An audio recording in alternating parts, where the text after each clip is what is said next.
Hello बच्चों, welcome my channel. तो आज की क्लास में हम लोग पढ़ेंगे पर्यायवाची शब्द। तो पर्यायवाची शब्द किसे कहते हैं? जिसके एक शब्द को हम कुछ और शब्दों से भी बोल सकते हैं, मतलब एक शब्द के अनेकों शब्द होते हैं। जैसे देखिए, ये संसार है, तो संसार को हम और क्या क्या बोलते हैं? संसार को हम विश्व, दुनिया, जग बोलते हैं। मतलब विश्व को, संसार को ही हम विश्व बोलते हैं, दुनिया बोलते हैं और जग बोलते हैं। राजा, राजा को हम और कौन कौन से नाम से जानते हैं? नृप, नरेश, भूपति। उसके बाद है बेटी। बेटी को हम क्या क्या बोलते हैं? तन्या, सुता, लड़की। ठीक है।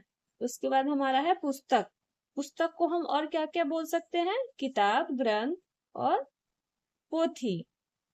आदमी, आदमी का पर्यायवाची शब्द है नर, मनुष्य, पुरुष। हाथी, हाथी का पर्यायवाची शब्द क्या है? गज, करी, कुंजर। इसके बाद देखते हैं हम आंख। आंख को हम और क्या क्या बोलते हैं?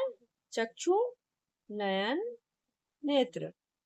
जंगल, जंगल को हम वन, कानन, आर्णव। उसका चंद्रमा को हम क्या क्या बोलेंगे? चांद, शशि, राकेश। महिला, महिला को हम औरत भी बुला सकते हैं, स्त्री भी और नारी भी। शरीर हम क्या क्या बोलते हैं? गात, तन, काया। मित्र, मित्र को हम क्या क्या नामों से बुला सकते हैं? दोस्त, सखा, मित्र। पक्षी, पक्षी को हम क्या क्या नाम से बुलाएंगे? चिड़िया, खग, नवचर। फूल, फूल को हम बोल सकते हैं सुमन, पुष्प, कुसुम। उसके बाद हम देखेंगे पानी। पानी को हम न जल भी बोलते हैं, नीर भी बोलते हैं और वारी भी बोलते हैं। पर्वत, पर्वत को हम क्या क्या बोलते हैं? पहाड़, शेल, गिरी। समुद्र को हम क्या क्या बोल सकते हैं? सागर, जलधि, सिंधु। उसके बाद हमारा वर्षा।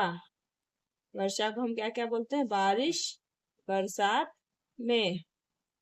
हाथ, पानी, हस्त, कर। ईश्वर, भगवान, ईश्वर को हम भगवान भी बोलते हैं ना, प्रभु, परमात्मा। माँ, माँ को हम माता, जननी, अम्बा, तीनों बोल सकते हैं। घर, घर को हम और क्या क्या बोलते हैं? आलय, गृह और सदन। इसी प्रकार से मैं आपको और भी चीजें दिखाती हूँ। ये देखिए, रात, रात्रि, निशा। ठीक है। एक चित्र है, उसके तीन तीन यहाँ पे शब्द दिखाए गए हैं। तो आई होप आप लोगों को पर्यायवाची शब्द समझ में आ गया होगा। तो मिलते हैं नेक्स्ट वीडियो में। आज के लिए बस इतना ही। Bye bye.